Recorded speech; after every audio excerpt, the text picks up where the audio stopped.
Welcome to Rediscovering Me TV. It's your girl, Nakia P. Super excited that you're here with me tonight and every week. Thank you for being consistent guests. I do appreciate it. Tonight, we will be talking about overcoming trauma. Okay, overcoming trauma. Now, if you know me and you follow me on social media, you know that I am big when it comes to mental health, when it comes to healing.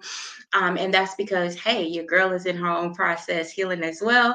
And, it may be a tough one, but I want to keep encouraging you and everyone else that, listen, even though I'm in the midst of my own process, overcoming is very possible. Okay. Overcoming that trauma is very possible. So, listen, before we get started, before we bring on our special guest, let me remind you what this show is all about. Okay. So, Rediscovering Me TV is an empowerment show for women, all right, to empower women to rediscover ourselves. Okay. Now, for some of us, we may just be discovering ourselves for the first time, and that's okay. Okay, that is okay. So, we empower you to rediscover yourselves in so many ways.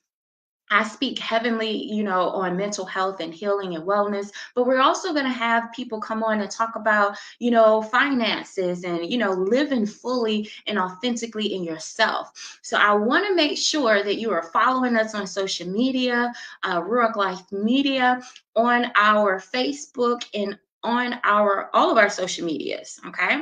Ruach Life Media. There it is right there. So make sure that you follow us, make sure that you join in. So, guys, listen, when it comes to trauma, your girl I can say that, hey, I've been there, still dealing with it, but we're going to get through this, right? We're going to talk about overcoming trauma, what trauma is, and how and what ways that we can overcome it. We have a beautiful special guest with us today, Miss Valerie Burrell. We're going to bring her on and allow her to introduce herself, and then we're going to get started. Miss Valerie, how are you, love? I'm wonderful. How are you? Doing good, doing good. Thank you for joining Absolutely. us. Yes, Absolutely. It's my pleasure. yes, ma'am. So go ahead and tell our audience a little bit about yourself. And a little bit I will tell. My name is Valerie Burrell. I am a licensed clinical pastoral counselor. I am certified in temperament counseling. I am owner of Empower Me Coaching and Counseling located in Bluefield, West Virginia, where I see clients virtually and face to face. With virtual clients, I do have clients all over the United States that I serve in the capacity of dealing with trauma, temperament, especially working with couples, premarital couples, and those who are having challenges. I also work with families and organizations that aid them in understanding why certain people are functioning the way they're functioning on the job. So I love what I do. I am happily married to Benny Burrell. We are parents to 6 adult children and 12 grandchildren, and I love my life. That's beautiful. That is beautiful. I love it. So, Valerie, tell us, in your definition, explain to us what is trauma? Certainly, trauma can be defined in so many different ways, but it really is when something that's unplanned approaches. It comes into your life, it overwhelms you, it takes away your ability to cope, where you feel shaken, you feel tossed, you feel broken. It causes intense anxiety, and it just really throws you off your game. And because we understand that trauma can happen in so many different ways, I want you to understand that it's important that you pay attention to what's going on in your life. Trauma can happen because of loss, and many people have experienced loss during COVID. This this move, this endemic. Um, Trauma can happen in a divorce. It can happen in a miscarriage. It can happen in loss of a job. It can happen in relocation. It can happen in so many ways. I think sometimes when we hear the term trauma and people look at understanding trauma, they want to minimize their experience to think, well, this really is not that traumatic. But what you're not seeing is that you're starting to live some of the symptoms that go along with the traumatic experience. I can tell you for myself, much like you, my sister, trauma has knocked on my door because trauma does not discriminate. It will hit everybody, every shape, size, color, financial realm. It does not matter. Trauma can hit us all. And for me, I've experienced trauma in abandonment. I've experienced trauma from sexual assault. I've experienced trauma for how I raise my kids. Like I'm telling you, there's so many things that can affect us and traumatize us. We must be keenly aware of what we're feeling. Nakia made mention of our emotional health, our mental health. It is of utmost importance in this hour that we're paying attention not just to ourselves, but we're paying attention to those around us. One segment that I'm particularly interested in watching now are our young people and how they're dealing with trauma, with many of them being out of school and having to use virtual education means. They're being traumatized because they don't know how to function. And when they don't know how to function, they don't know how to fix it. And when they come to us as parents, grandparents, caregivers, we don't have all the answers. And because of it, they are feeling some kind of way. So again, trauma can manifest in a lot of different ways, and it's up to us as individuals to pay attention and then offer them stages to get through what they feel. I love that. I love that because I think it's absolutely important that, we teach our young ones, how to deal with trauma because, for some of us, I can say that I wasn't taught how to deal with trauma, not the way that I needed to be taught. So many times we teach based off of our own experiences, off of our own, the way that we had to go through life. And I think that it's important for that, which is why I do speak so highly on mental health and things like that, because I know how trauma can affect you. Absolutely. Sometimes it's not as easy as some may describe it. It's not sunshine and rainbows every day. Trauma can be tough. it can Yeah. it can be hard, and everything that comes with that trauma, it's a lot to carry. So Miss Valerie, can you tell us what are some ways that we can acknowledge that we're dealing with trauma before we go any further? Yeah, but and before we even get there, I want to just share when you said that we weren't taught to deal with trauma. That's so true. And as a woman of color, I can share that as a child, as a teen, as a young woman, I was not taught or encouraged to even identify trauma. I was taught to suck it up, whether it's cultural, environmental, religious, whatever. We were not taught to address our issues. And that's an issue in and of itself. We have to become keenly aware of what we're feeling. I don't know why it's been that we are afraid of our feelings. We're afraid to expect to release our emotions if they're not positive. How many times have we been told to put on the brave face, to suck it up, to just lift your head and push your shoulders back and keep going? Don't acknowledge that this happened. Don't tell a soul. We were taught this way to suppress those things that would indicate that we've been traumatized. And what did that trauma turn into? It turned into eating disorders. It turned into uh, self-cutting. It turned into turning to substances and drugs. It turned into a lot of different things because we didn't have the proper coping mechanisms to handle what we were suppressing. Remember, I said trauma, it will shock you, it will confuse you, it will cause intense anxiety because you're not able to cope with this unexpected situation. So, one thing that you can do if you're feeling like if you're in a place right now and you're feeling like, I don't know what to do. Like, this does not feel right to me. I just don't know what to do. We've got to understand what's taken place. So when we look at it, we're looking for stabilization and safety. We're looking for a stage that's called mourning and remembrance. And then we're looking at a stage that's called integration and reconnection. When we start feeling a certain kind of way and we see ourselves withdrawing, if there's been a sexual assault, if you've been traumatized sexually and you're around the person that did this to you, you'll start finding yourself wanting to withdraw, not desiring to be around a lot of people out of fear. Fear comes in and it begins to torment you. Yes, it will torment you. It will have you in a space and place where you're just shut away. You're not talking, you're not communicating, you're not doing anything because you don't want to relive what took place, and then you don't want to talk about it.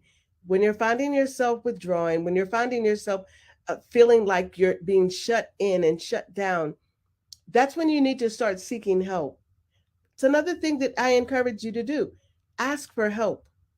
When you think that you're experiencing trauma, and there's no little trauma and no big trauma. Trauma is trauma. If you've experienced a situation that has caused you to feel unsettling, seek help. I hope that answered the question, Nakia, because I could go on and on. I It could it go on really and on. did. It really did because and I'm loving this because you are so right. You know, we have become conditioned based off of what we have been taught. Yeah. And because of that, you know, we see this world the way it is now with everything that's going on. The last 2, maybe 3 years, it's been tough on everybody. You know Absolutely. what I'm saying? Like, I'm not discounting previous years. I know for a fact the whole world right now, we've been going through for the last few years, and we've had a lot of loss. We've had so many things that have been going on, and we have become conditioned, like you say, to just suck it up, keep moving, and we see that as a sign of strength. And Mm-hmm. for me, one thing that I had to learn is, baby, strength is not about how much you can carry, because eventually, with all the blocks on your back, you will break. You will break. And I had to get to a point where it was like, okay, girl, you need some help, and that's okay. Not to look bad or not to down myself, but just to say, you know what? You need help. You need to talk to somebody because you're holding years and years and years and years of trauma in, because we're not taught to go to therapy. We're not taught to handle our issues. We're not taught to speak out on our feelings. You know, um, we see on social media when people speak out about their feelings, sometimes it seems like it's a sign of weakness, like they're weak, they can't handle. And sometimes people are just, that's their cry for help. They It just is. want a listening ear.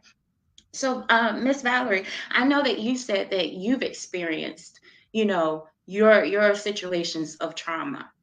And if you don't mind, if you can share just a little bit with us about that and what you did to get through that process of dealing with that trauma.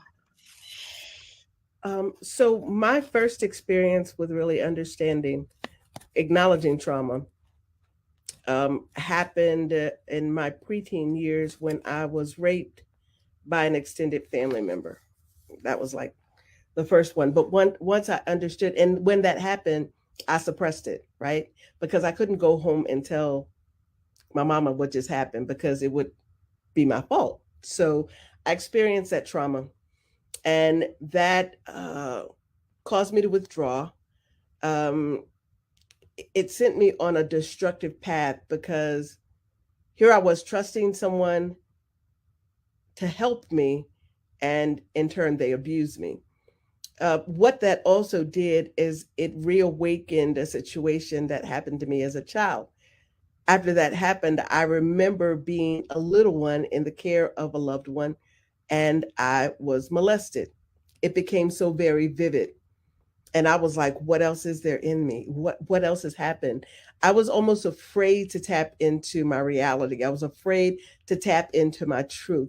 And so, like many people, when that occurred as a preteen, I retreated. I withdrew. I didn't share my truth. I didn't share my reality. And it made it so very painful for myself and those who were attempting to have a relationship with me. They went through hell with me because I was damaged goods. and I had not come to a realization about how to deal with it. I was in my God 40s before I really began to even talk about what took place in my life as a preteen, what happened to me. I can recall seeing the individual that did this to me. And when I would see them, I would drop my head as though I had done something wrong. I was feeling fear. I was feeling guilt. I was still feeling like this was my problem, but it wasn't. I can't even tell you what really jarred me, what woke me up and said, hey, look, get it together because you're blaming yourself for something that's not your fault. Get your strength back. And one day I did. I got my strength back. And this individual had a daughter. And my prayer was, don't let what happened to me happen to his daughter. It gave me a strength. I had to forgive, and that was tough. Forgave myself first because I'd walked around blaming myself for allowing this to happen. I shouldn't have trusted him. I should have just walked. I shouldn't have done it. But it wasn't that I had done anything wrong. I was in a space and place where I was actively seeking help, trusting that because they were an extended family member, that the help would be there, and it wasn't. So I had to forgive myself after being secluded for so many years in so many different ways. Forgave him, forgave myself, and then at that time began my healing journey. Was it easy? No. Took years? Yes. Because again, I was inflicting pain on other people who genuinely wanted to love me, who genuinely wanted to care for me. But because I had been hurt, I wasn't trusting enough. I just didn't know what to do with people who said, oh, let me. And it also turned me into a monster sort of person when it came to relationships because my motto was I'm going to get you before you get me, and I don't even know if anybody was out to get me, but because I had been traumatized and I hadn't healed, I was always on the offense. I'm going to take care of me. I don't care if it hurts you or not. I'm going to take care of me. So that was my first real traumatic experience that even awakened another trauma that I had faced earlier on in my life. And it began to take me on this journey of where do I go from now? Where do I go from here? And how do I heal?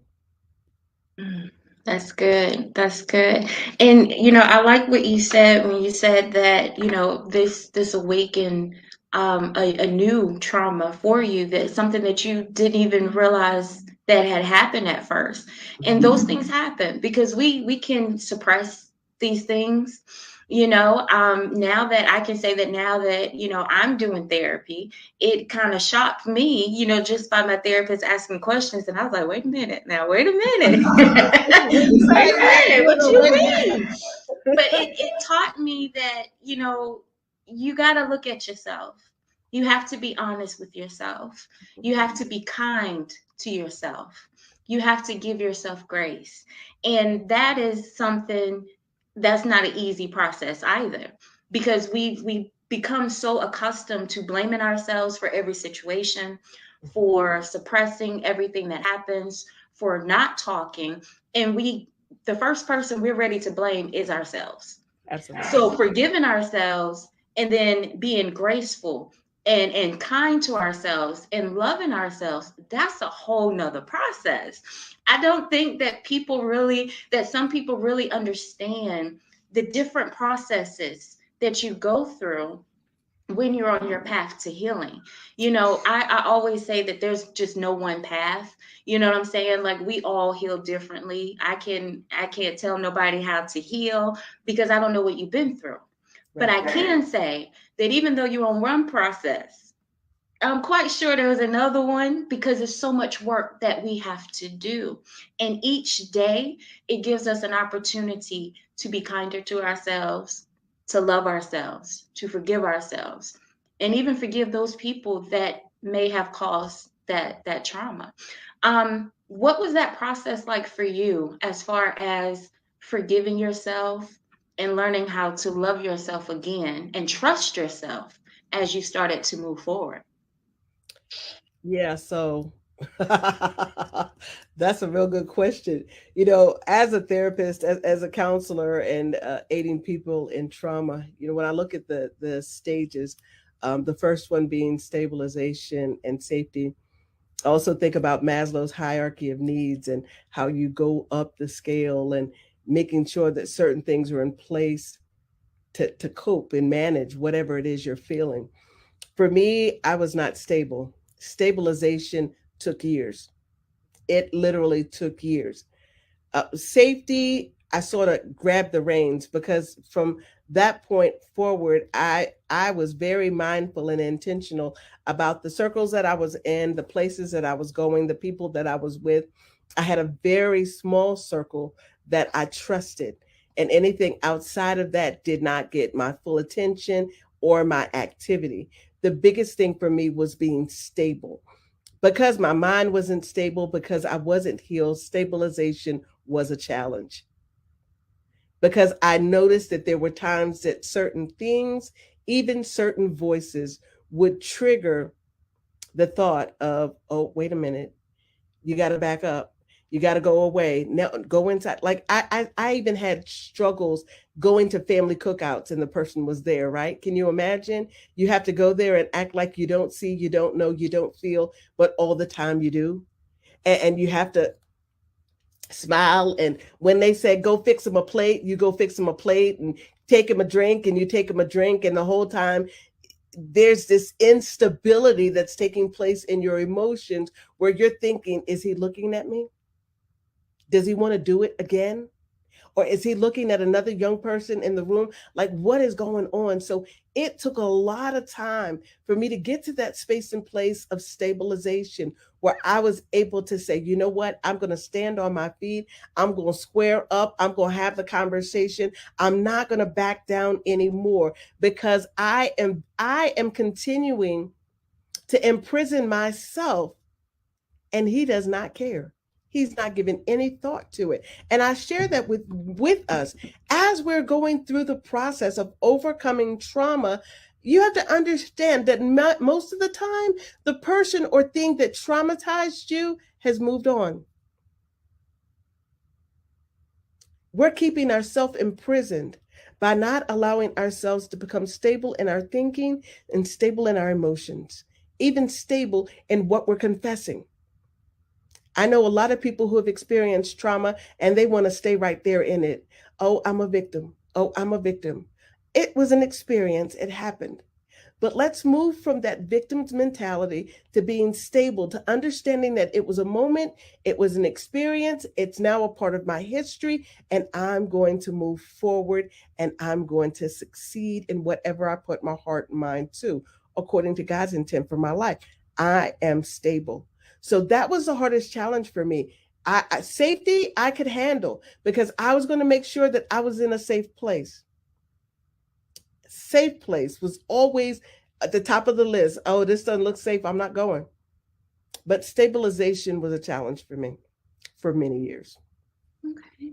Okay, I respect that, and I like that and I'm just gonna say this because I'm very open and things on my platforms. I love how you said that it took time. It took time, and I say that because sometimes I'm just gonna be honest. There's moments where I'll be like, please tell me what prayers you're praying, because people be like, instantly. And I'm like, what prayers are you praying? Like, tell me something, because we want that instantly. But I've learned that sometimes we don't tell the full thing. We want people to, see that it's pretty and graceful and beautiful on the other side.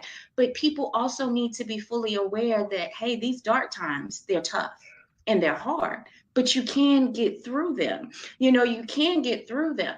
And so I'm just going to say, I appreciate that you said that it took time and that you understood that it was a process, because I do have troubles with that, because I'd be like, I need to know what prayers people be praying.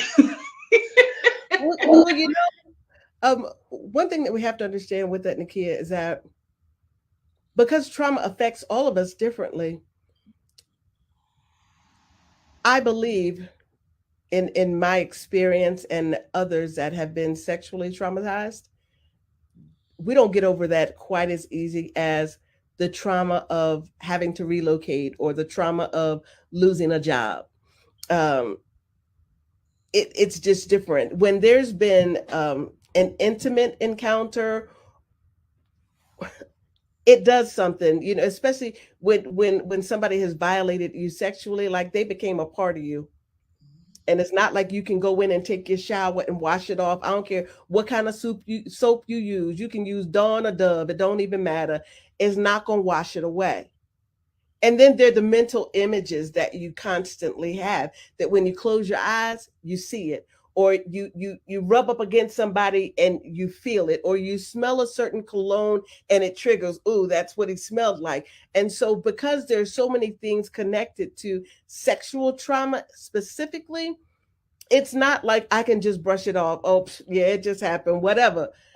It's not that easy. So when you're having that, and then you're faced with a physical abuse trauma where you relive those moments, it's not as easy to get over as it is, I lost my job, woe is me. Well, yeah, and I'm not making light of this, please understand, because there is trauma that people have when they lose their jobs. But depending on why you lose your job, you can fill out a form and start getting compensated. You can send a resume to a buddy and you can get hired. You have to make some changes, but the traumatic experience may not linger as long as someone that experienced a physical trauma. So, yeah, it does take time, and it takes processes, and it takes us knowing our own truth. Because there are times that people say, I'm over it, I'm done, I'm healed. Okay, cool. That's what you say. Let me bring the source of your trauma into the room. No, I don't want that. Oh, but you said you were over it. Let's confront it face to face. Oh, so you're not over it. That's what's important. Don't try to just sugarcoat it and pass it off like you're okay if you're not okay. And one of our conversations, I think it was Tuesday, with a grief group, and we were just talking about managing emotions and things of that nature. We shared it's okay not to be okay. You can tell somebody, no, I'm not okay with that. No, this is not working for me. It's okay not to be okay. But again, we're being constantly taught to be okay. Brush it to the side and act like everything is all right.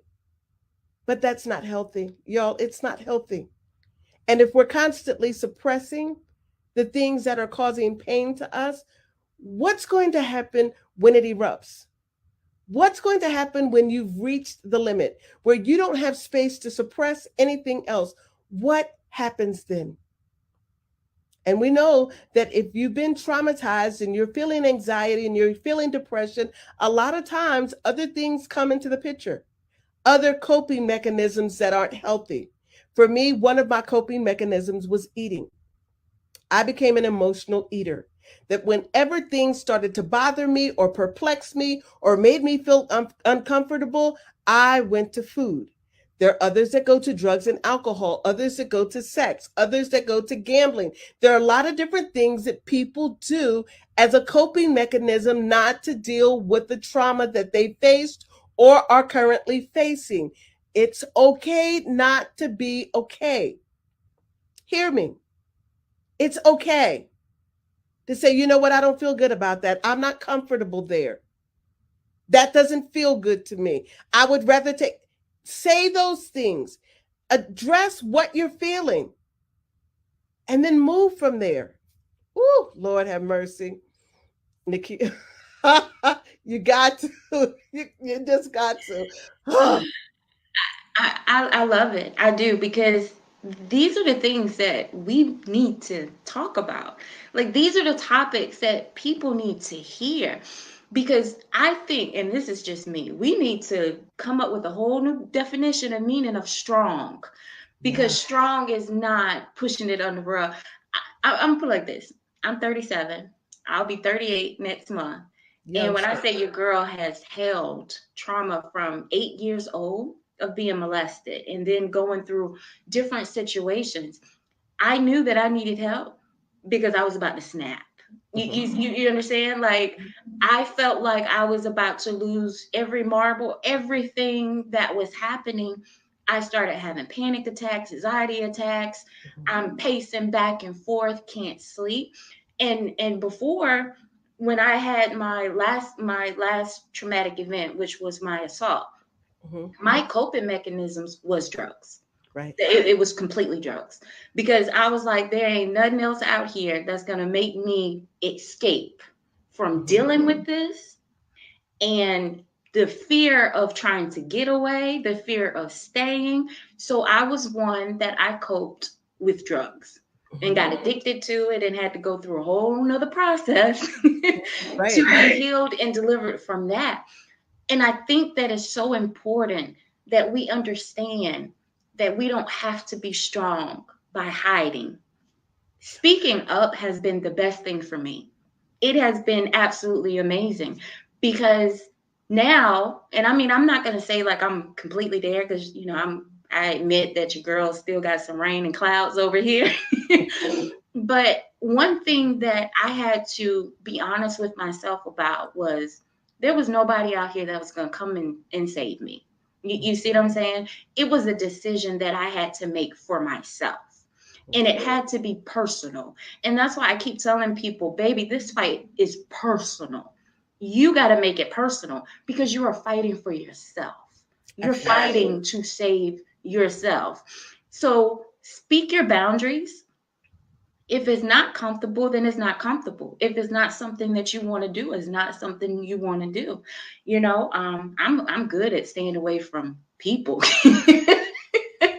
I'm good at it. I'll be like, nah, I'm good. Y'all just go ahead and do what you do. But I think that people need to be informed Mhm. about these things, setting boundaries, learning that you don't have to be okay every day. We don't have to uphold this image. We really don't. And I think once you get into a space where you're not concerned about what people say, you know what I'm saying? That you're living for you, you're fighting for you, and you're doing what you need to do. That's the best choice ever. Miss Valerie, I'm gonna ask you this. Um, now for you, and I'm gonna say this because I know that sometimes, because of how we were raised, okay, and I can say this also as a PK. I'm a preacher's kid. I'm born in the church, raised in the church, been engaged to pastors. My whole family is nothing but pastors. Okay, I have nothing but ministry around me. I growing up, for me, therapy was just, you don't do. You don't do. And as I began therapy, it was also something that still wasn't looked at as a good thing, because some people made it look like I was going against religion. You see what I'm saying? Or going against certain things. So for you, Miss Valerie, as you know, for what you do in your job and also a believer, can you please explain to us how we can still believe and still seek help and go from there?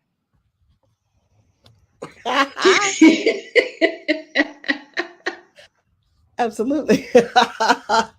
So, yeah, um, stop being so religious and start forming a relationship. The one thing that I love, and she said it. I'm an ordained apostolic leader. Um, I teach the word. I preach the word. I do that, but I was able to recognize in my own life the need for counseling. And when I began to step into that role and equip myself to be able to aid people with the Word of God, the truth of the Word of God, being led by the Spirit of God that dwells on the inside of me, and having knowledge about theory and strategy that can help people get over their discomfort, then I became an advocate for counseling. I believe that in this hour, it is so very important that people who have challenges are not just running to the preacher and the deacons and telling them all their business so they can get a new sermon if they're not equipped to counsel. Hey, we're live. I said it. If you're not equipped, it's a thing called referral. Refer them to somebody that is equipped to help them. Um, Again, in a conversation with a group that I'm with on Tuesdays, a grief group, we're now talking about movements where we are discussing mental health in the church because it is much needed. Dr. Brian Jones, who is now putting together a curriculum for Christian psychotherapy to equip those who are in the counseling field, Christian counseling field, to aid in better equipping us as Christian counselors to meet the needs of individuals that need care. I love the Lord. I wouldn't change anything about my relationship with my Father, with my big brother Jesus, and with Holy Spirit that dwells on the inside. I won't change that for anything. But I know that a hibahasha kamadasa ain't gonna stop me from having pain. It's not. You can lay hands on me, you can pray, you can oil me down, you can do all those things. It's good. But you better come with some strategy that's going to help me outside of the word. The word is good. Don't get me wrong. But therapy, counseling, and Jesus go together real well. They do. I love it. I love it. I'm just, that's all I'm gonna say. I love it. And I had someone, comment on my post, and they was like, listen, spiritual counseling, pastoral counseling is not the same as mental health counseling. And we gotta kind of be able to understand that if they are not licensed in that area, not taking away from anybody counseling, not saying, to take away from anybody's faith, that's not me. But we also have to realize that there's a certain time and a place for Yeah. everything. Because ordination does not mean license to counsel. It just means that you're ordained by your specific body to preach the gospel, to do a wedding, and to commit somebody to a grave. That's what your ordination does in that religious sect. That's what that does. But it does not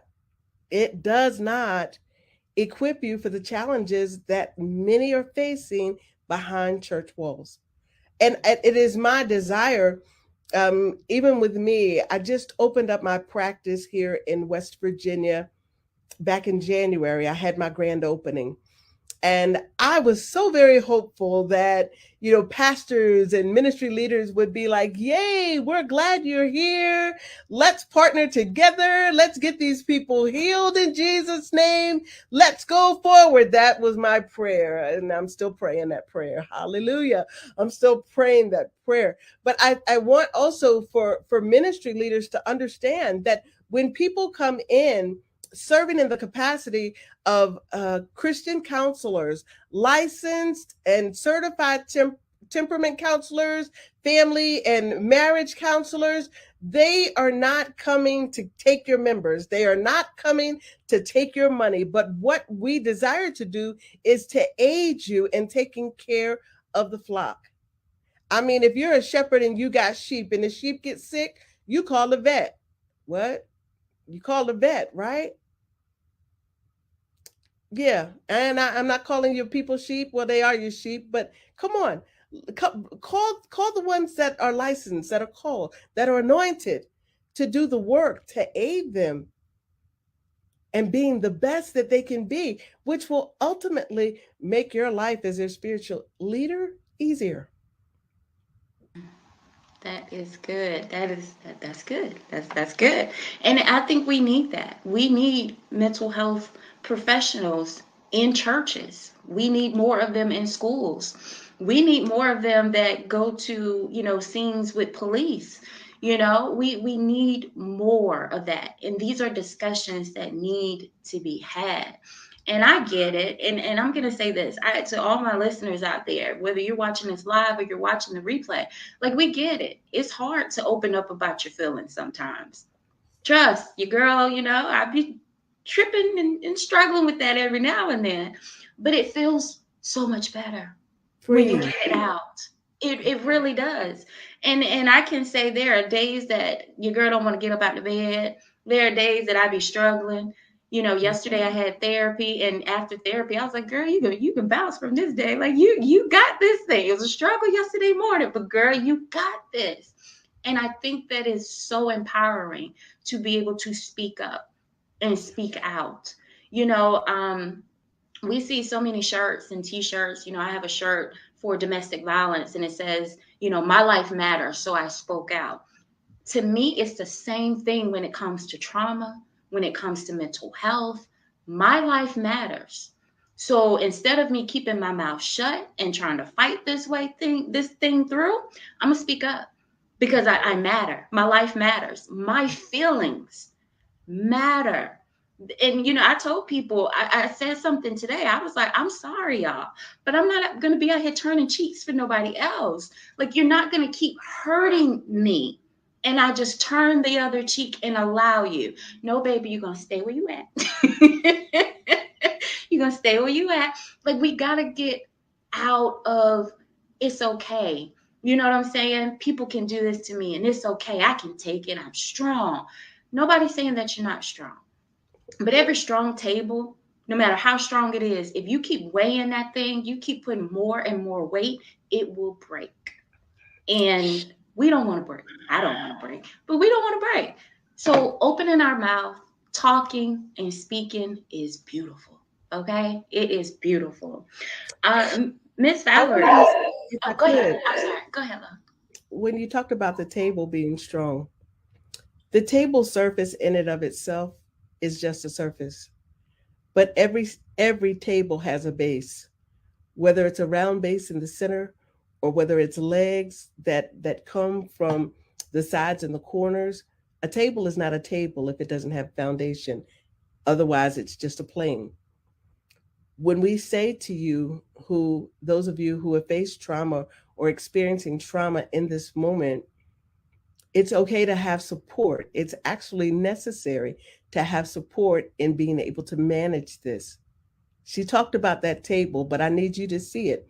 A table does not become a table until it has something to hold it up. You're going to be a you're going to be victim as a plane.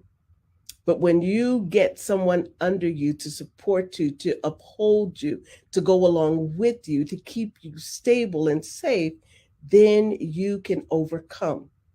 So I just wanted to throw that out there. I love what you said about the table. Oh, thank you, love. And I love how you demonstrate that because we need that support. Now, I'm gonna say this, Miss Valerie. I'm gonna ask you this. I was gonna ask you another question, but you mentioned support, so I do have to ask you this because I've noticed with the communities and people that I'm talking to now, people that are still in the midst of their process, we are still trying to overcome this trauma. Sometimes support is hard to get because some people do not understand where we are. So, what would you say as far as making sure or finding different ways that we can find support for people that are looking for it? There are a lot of different ways. I mean, if you go to psychology today, um, they have a search engine where you can find a counselor. And I would recommend that you vet a counselor as you would with anything. Everybody's techniques are not the same. I have a t shirt that says, I'm not for everybody. I recognize that and I'm okay with that. In my counseling practice, I am empathetic, but I also, if you are committing to spending time with me, then we are going to spend time together